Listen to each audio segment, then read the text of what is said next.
meus irmãos, que a graça e a bem-aventurança do divino amado e meio mestre Jesus nos abençoe a todos neste momento, nos traga a paz e não a temos, nos abençoe os nossos corações, nossas almas, para que possamos, com o coração aberto, receber as dádivas que os obreiros da luz nos trazem nessa noite. Agradecemos, Senhor, a toda semana de luz que temos caminhado por ela. Agradecemos ao vosso amor, à caridade completa que vem satisfazer nosso coração. E vamos começar com a leitura do Evangelho segundo o Espiritismo, que foi sorteada muito belamente pelo André. Eu tenho a impressão que ela nos traz um ensinamento muito profundo. Estamos no capítulo 16, não se pode servir a Deus e a Mamon. E temos a seção número 11, que é o emprego da riqueza. Ouça então, irmãos, aquilo que nos é enviado como mensagem para hoje. Não podeis servir a Deus e a Mamon. Guardai bem isso em lembrança. Vós a quem o amor do ouro domina. Vós que venderíeis a alma para possuir tesouros, porque eles permitem vos eleveis acima dos outros homens e vos proporcionam os gozos das paixões que vos escravizam. Não podeis servir a Deus e a Mamon. Se, pois, sentis vossa alma dominada pelas cobiças da carne, dai-vos pressa em alijar o jugo que vos oprime, porquanto Deus, justo e severo, vos dirá: que fizeste com o infiel dos bens que te confiei? Este poderoso móvel de boas obras exclusivamente o empregaste na tua satisfação pessoal? Qual então o melhor emprego que se pode dar à riqueza? Procurai nestas palavras: amai-vos uns aos outros, entre aspas, as palavras do Divino Mestre, a solução do problema. Elas guardam o segredo do bom emprego das riquezas. Aquele que se acha animado do amor ao próximo tem aí toda traçada a sua linha de proceder. Na caridade está, para as riquezas, o emprego que mais apraz a Deus.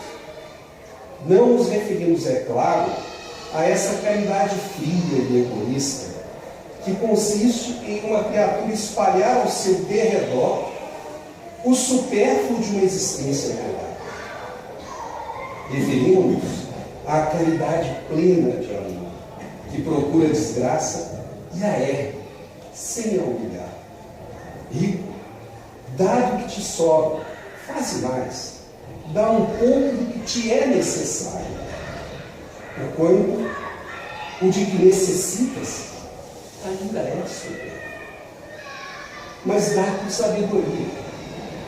Não repilas o que se queixa, com receio de que te engane. Vai às origens do mal. Alivia primeiro, em seguida informa-te, e vê se o trabalho, os conselhos, mesmo a afeição, não serão mais eficazes do que a tua esmola. Difunde em torno de ti, como socorros materiais, o amor de Deus, o amor do trabalho, o amor ao próximo. Coloca as tuas riquezas sobre uma base que nunca lhe faltará e que te trará grandes lucros, a das boas obras. Esta é a base. A riqueza da inteligência deves utilizá-la como o ouro. Também a inteligência é como o ouro.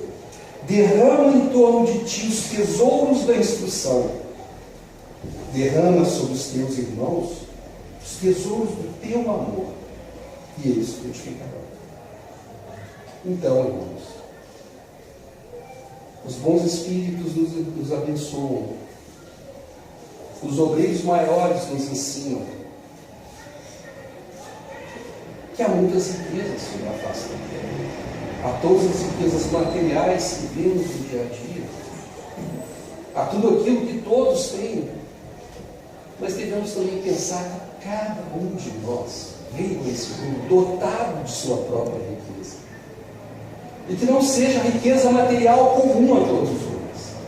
Uma riqueza individual, que é o conhecimento e o amor que cada um de nós traz. As experiências pregressas que cada um de nós traz. Se não temos todos os bens materiais que gostaríamos de ter, então que façamos distribuir essa riqueza individual que nós temos, que é o amor que existe em cada um de nós, que é o conhecimento, que é disseminar em torno de nós as informações e tudo aquilo que contribui para a elevação dos nossos irmãos. E acima de tudo, nós, espíritas, a disseminar algo ainda maior, o conhecimento espírita do Evangelho que adquirimos nessa casa. Esse sim, o conhecimento maior, ao qual temos acesso e que podemos compartilhar com os nossos irmãos. Então, essa lição do capítulo 16 abre a nossa prédica de hoje com esta importante lição para todos nós, de usarmos todo o tesouro que temos, principalmente o tesouro espiritual, o tesouro do conhecimento do Evangelho, para beneficiar os nossos irmãos em verdadeiro amor e caridade. Em verdadeiro amor e caridade.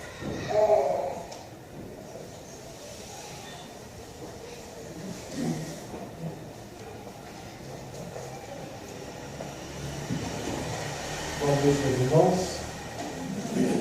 Paz de Jesus esteja entre nós.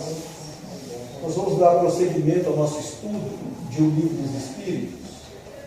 Hoje nós estaremos no capítulo 6 da vida espírita.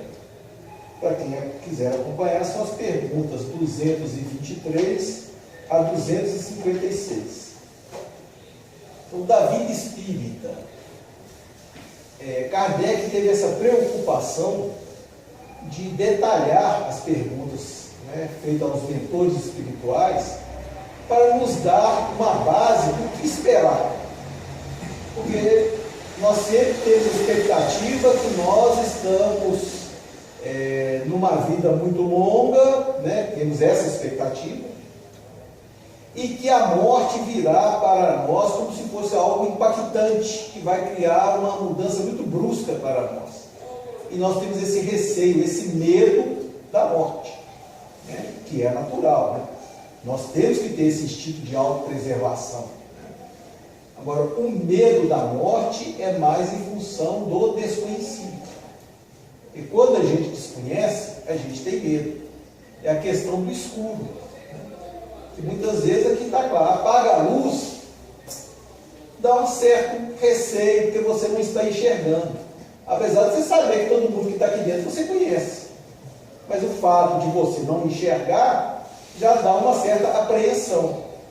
Isso acontece em relação à vida espiritual.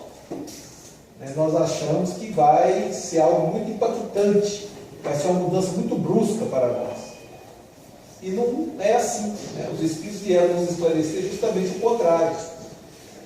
A nossa vida material, a vida do corpo, ela é semelhante à vida espiritual com menos brilho. Nós passamos por muito mais transtornos na vida material do que quando estivermos libertos do corpo. É difícil a gente entender isso agora, que nós estamos sobre a matéria, a nossa matéria é muito densa, nós temos todo um instinto de preservação, que nos impulsiona para segurar um pouco firme no corpo, mas a realidade é essa. Os Espíritos devem nos dizer que nós ficamos muito pouco tempo na matéria e muito longo tempo na vida espiritual. A verdadeira vida é a vida do Espírito. A vida encarnada, ela é breve e só enquanto nós necessitarmos progredir. Ou seja, a partir do momento em que nós nos depurarmos, alcançarmos uma situação de perfeição, nós não necessitamos mais do corpo material. Então a primeira pergunta que o Kardec faz é se as reencarnações, os intervalos das reencarnações, eles são breves ou são longos. Ou seja, nós ficamos muito tempo na vida espiritual antes de retornar no corpo. Qual que é a nossa necessidade? Então ele faz essa pergunta dos espíritos, né? Pergunta 224. Que é a alma no intervalo das encarnações? Os espíritos responderam: espírito errante, que aspira a novo destino, que espera. Esse errante aqui, né, é um termo que nós já não usamos muito, né? Mas errante aqui é espírito que está liberto. Então ele usou o termo errante. Né? Para nós parece que vem de erro, né? Vem de errar. E não é. Tem muitos que são errados, como nós, né? Então, espírito errante é espírito liberto. Então, ele usou o termo errante, que era o usual à época, né? Que aspira a um novo destino que espera. Fez nova pergunta: quanto podem durar esses intervalos? Os intervalos entre uma encarnação e outra. A resposta: desde algumas horas até alguns milhares de séculos. Propriamente falando, não há extremo limite estabelecido para o estado de erraticidade, que pode prolongar-se muitíssimo, mas que nunca é perpétuo. Cedo ou tarde, o espírito terá que volver a existência apropriada, a purificá-lo das máculas de suas existências precedentes. Antes de comentar, vou terminar, né, que Kardec fez mais uma pergunta. Essa duração depende da vontade do espírito ou lhe pode ser imposta como expiação? Resposta: é uma consequência do livre-arbítrio. Os espíritos sabem perfeitamente o que fazem, mas também, para alguns, constitui uma punição que Deus lhes inflige. Outros pedem que elas se prolonguem, a fim de continuarem estudos que só na condição de espírito livre podem efetuar-se com proveito. Então é a pergunta que Kardec faz: entre uma encarnação e outra, quanto tempo nós ficamos no estado de erraticidade, no estado de liberdade? Isso que eles vêm nos responder. Para nós na Terra, a gente fazer um cálculo rápido, Emmanuel nos esclareceu que há algo em torno de 25 bilhões de espíritos ligados à Terra, todos sob a proteção de Jesus. Então, hoje na Terra nós estamos em torno de 7 bilhões de espíritos encarnados, né? Mas a população da Terra nunca foi tão grande, né? Nesses últimos 100 anos nós praticamente multiplicamos por 7 a nossa população. Então, para a gente fazer um cálculo mais ou menos, né, 200, 300, 400 anos de uma reencarnação para outra. Que são 25 bilhões, 7 bilhões, até rodar todo mundo, dá mais ou menos em torno de 300, 400 anos. Então, quando os espíritos vêm nos alertar sobre isso, é para ver a importância da reencarnação. Nós passamos em torno aí, né, hoje a nossa expectativa de vida é mais longa, mas se tirarmos, né, esse progresso que nós tivemos na ciência, antes de 1800, 1700, a expectativa de vida era 50 anos, ou menos. Então, mesmo que fizesse essa rotação muito grande, sempre é um período muito longo no estado de espírito livre. Então, isso eles vêm nos esclarecer para que nós aproveitemos bem a nossa reencarnação. A nossa reencarnação tem como finalidade exclusiva o nosso progresso espiritual. Ela não tem outra finalidade. O espírito não necessita de matéria absolutamente para nada, a não ser para progredir. Depois que nós alcançamos a nossa progressão até o final, nós nos tornamos espíritos puros, Nós não necessitamos matéria para nada. Apesar que a gente gosta muito das sensações do corpo, essas sensações são muito, muito, muito inferiores a que o espírito em liberdade tem. Por exemplo, nós para enxergar, nós necessitamos dos olhos. Recebe os impulsos da luz, vai para o cérebro é que traduz tudo. Quem enxerga é o cérebro, não é o olho. O espírito não. Ele não necessita de olho para enxergar. As percepções do espírito, eles são, como nós pudermos expressar assim, 360 graus. Ele não necessita de órgãos para sentir, para ver. Para enxergar o que tem atrás dessa parede, eu vou ter que ter naquela janela, tem uma grade ali, mas o que me permitir, porque eu não enxergo através da parede. Em estado de espírito, não. Não existe esse bloqueio. Ou seja, é muito mais liberto. Então, para nós entendermos que reencarnar é numa escola, aqui é para aprendizado.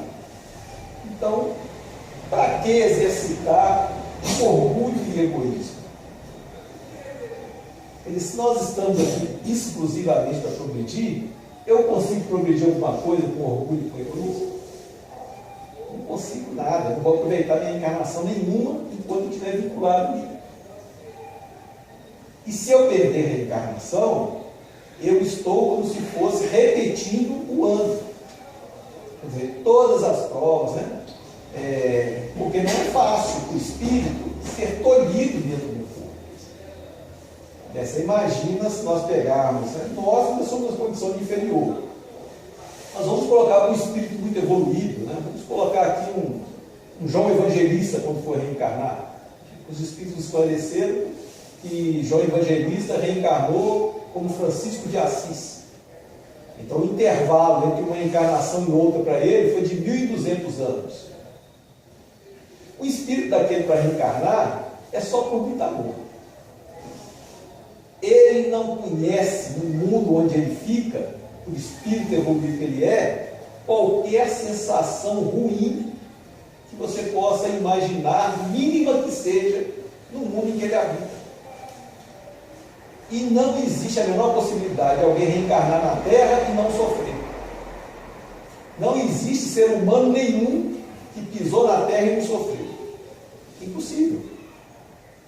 Porque o corpo, como defesa, ele tem que sentir dor. Se ele não sentir dor, nós não chegaríamos nem a 10 anos de idade. A dor é que nos alerta. Nós temos que ter a dor como um fator de preservação.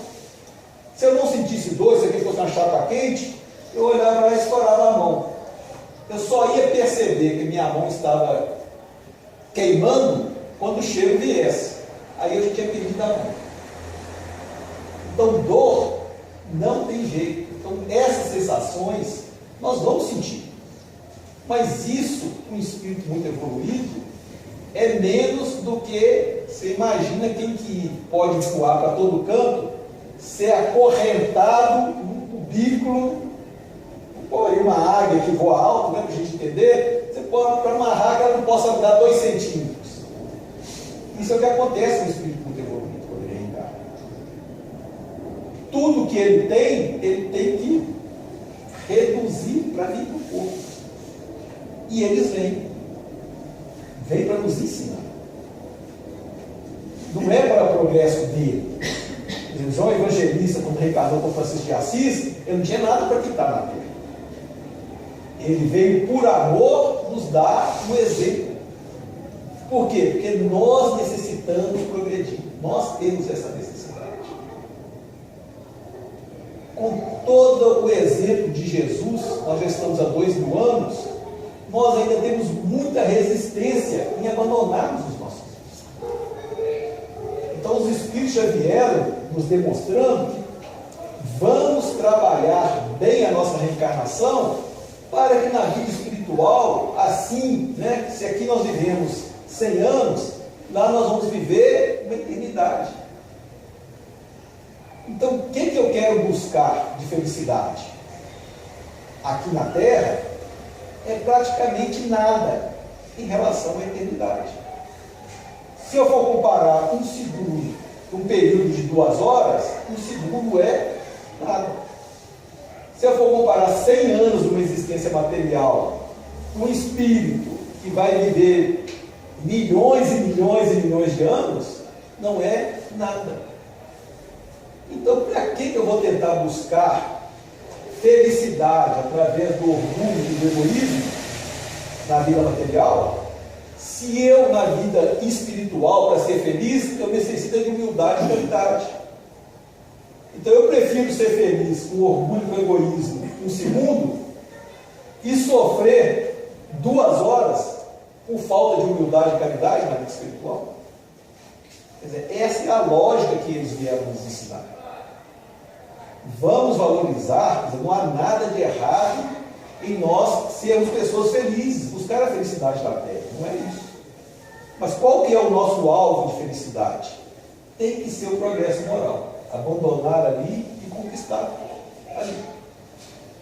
As outras coisas aqui na terra nós podemos desfrutar, mas eles só vieram nos demonstrar qual que é a principal importância da nossa vida material. Então, por isso que eles nos falam que o tempo de uma reencarnação para outra, isso na Terra, são 200, 300, 400 anos. Ainda que eu tenha sofrido na Terra, se eu progredir espiritualmente, na vida espiritual eu vou estar lá 300, 400 anos, numa situação muito boa.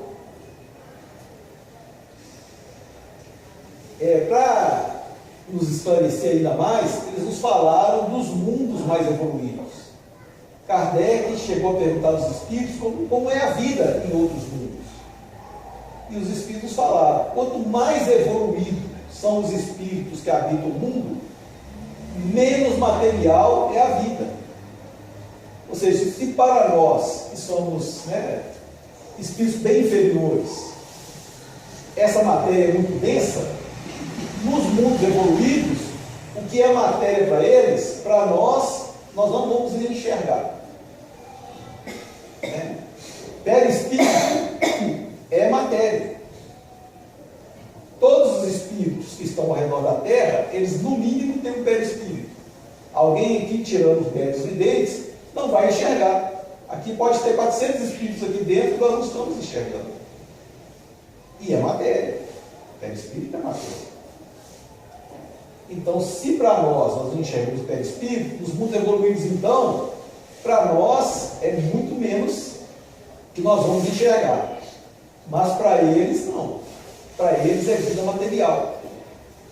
Só que lá, eles não têm tanta tribulação que nós temos aqui. Quanto mais evoluído o mundo, maior é o período de permanência.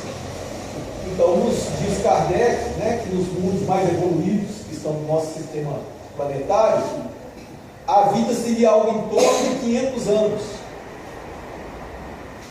Porque lá eles não têm doenças, não têm essas dificuldades que nós temos, não tem fome, não tem frio. Então é um aprendizado, é um progresso numa escola muito mais bem dotada de equipamentos. Então, se é a nossa necessidade buscar a felicidade, vamos buscá-la através do nosso progresso moral. Se nós progredirmos moralmente, nós vamos ascender a esses mundos. E Kardec faz a pergunta, então, se nós permanecemos muito mais na vida espiritual do que na vida material, os espíritos progridem na vida espiritual ou só progridem na vida material? Então ele faz essa pergunta, a pergunta 230. Na erraticidade, ou seja, na vida espiritual, o espírito progride? Os espíritos responderam: pode melhorar-se muito, tais sejam a vontade e o desejo que tenha de consegui-lo. Todavia, na existência corporal, é que põe em prática as ideias que adquiriu. Ou seja, todos nós vamos continuar a vida espiritual. Nós vamos estudar, aprender, ter conhecimento. Vamos melhorar, inclusive, a nossa visão de vida. Nós podemos partir da nossa existência com muito orgulho, com muito egoísmo. E na vida espiritual, as nossas ilusões acabam muito rápido.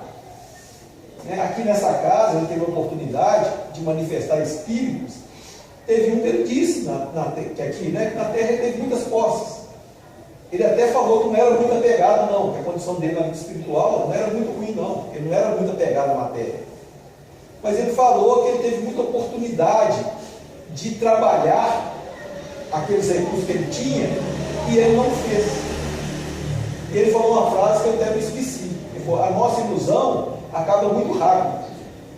Basta fechar o olho do lado de cá e abrir o olho do lado de lá, a sua ilusão terminou instantaneamente. Você já abre o olho lá na situação em que você se encontra. Ou você está no céu, que você fez para você mesmo, ou você está numa situação ruim, que você fez para você mesmo. É instantâneo. Não vai vir ninguém te julgar, não vai vir ninguém te acusar, não vai vir nada. Você vai despertar lá com essa sensação. Por quê? A vida, ela é espiritual. Kardec ainda faz mais. Ele pergunta: os espíritos são felizes ou infelizes na vida espiritual? Então ele perguntou, né, se nós vamos progredir na vida espiritual. Então ele pergunta: e lá? Qual que é a sensação que nós temos? Nós temos uma sensação de felicidade ou de infelicidade? Os espíritos responderam. Pergunta 231. São felizes ou desgraçados os espíritos errantes? Errantes, né? Os espíritos libertos da matéria. Mais ou menos, conforme seus méritos. Sofrem por efeito das paixões cuja essência é conservada. Ou são felizes de conformidade com o grau de desmaterialização a que haja chegado. Na erraticidade, o espírito percebe o que lhe falta para ser mais feliz e, desde então, procura os meios de alcançá-lo.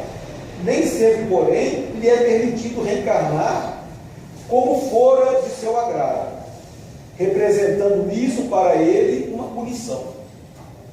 Então, os espíritos já não nos dão bem o sentido da vida espiritual. É a principal. Nós eventualmente estamos encarnados, mas estaremos sempre vivendo a vida do Espírito.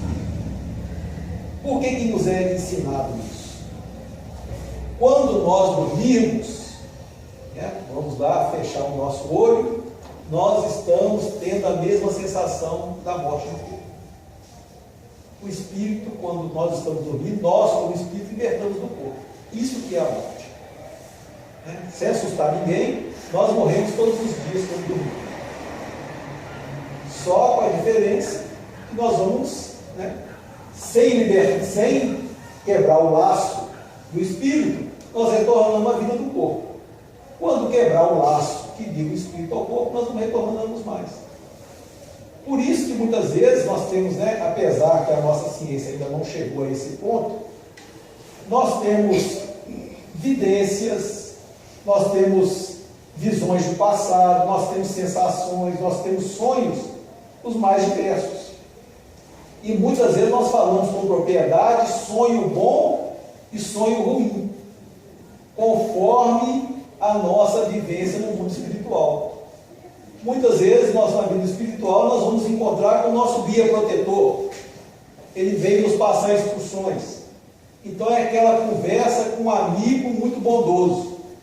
Quando a gente desperta, a gente lembra que conversou com alguém numa sensação muito boa. E tudo nos induz a isso.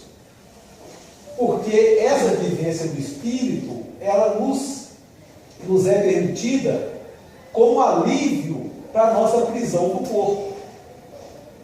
Os Espíritos falam que nós adormecemos, não é tanto para preservar o corpo material, não. E tem pessoas, né, que são raras, mas que sofrem insônia, que dormem o mínimo possível e têm uma vida do corpo sem desgastes grandes. É mais para a nossa liberdade espiritual. O corpo nos prende muito com o espírito. Então, para nos dar um alívio, nós dormimos e afastamos do corpo. Nós não conseguimos lembrar de tudo, porque o nosso cérebro não suportaria as duas vidas. a vida espiritual e a vida corporal.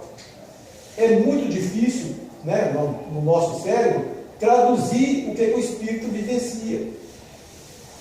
O nosso corpo material, o nosso cérebro sabe que não atravessa a parede. Em espírito nós podemos atravessar. E para traduzir isso para o cérebro teria muita dificuldade em diferenciar uma coisa de outra. Isso acontece, né, claro, que é no caso de patologia, quando as pessoas perdem, né, aquela realidade, casos psiquiátricos. Você vê que ela passa a ter atitudes absurdas, porque ela falta essa ponderabilidade do cérebro, da realidade que ele tem. Então você vai ver pessoas, quando perde a sanidade, ele acha que ele consegue parar um ônibus com soco. Eu já tive um vizinho de bairro que fez isso. Entrou na frente do ônibus para dar um soco no ônibus. O ônibus parou, ele deu um soco, ele só machucou a mão e foi atropelado. Mas perde o senso da realidade. Então, para que isso não aconteça, nós temos apenas um período de sono. Por isso, quando nós não temos um período de sono, nós sentimos muito mais psicologicamente do que corporalmente. Porque é a nossa necessidade de liberdade como espírito. E mais ainda, né? A questão da felicidade e da infelicidade na vida espiritual. Aí os espíritos são bem claros. Céu e inferno, cada um carrega dentro de si. Então eu não vou chegar no céu, nem eu vou chegar no inferno, não. Ou eu já estou no céu, ou eu já estou no inferno, porque é interior. Por exemplo, Madre Teresa de Calcutá, mesmo estando encarnada na Terra, ela sempre viveu no céu. Irmã Dulce, Chico, Francisco de Assis, porque isso é uma sensação interior dele, é no coração. O corpo pesa, mas a sensação, a felicidade, ela é do espírito. Os espíritos evoluídos, eles trazem a felicidade. Quem é médium, né, que já teve essa oportunidade de sentir a aproximação do espírito feliz, ele sabe na hora de que espírito se trata.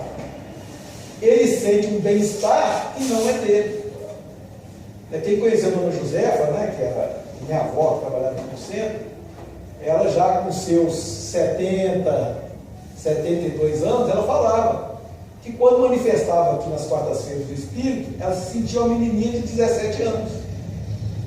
Quando o espírito ia embora, voltava para os seus 70. Porque o espírito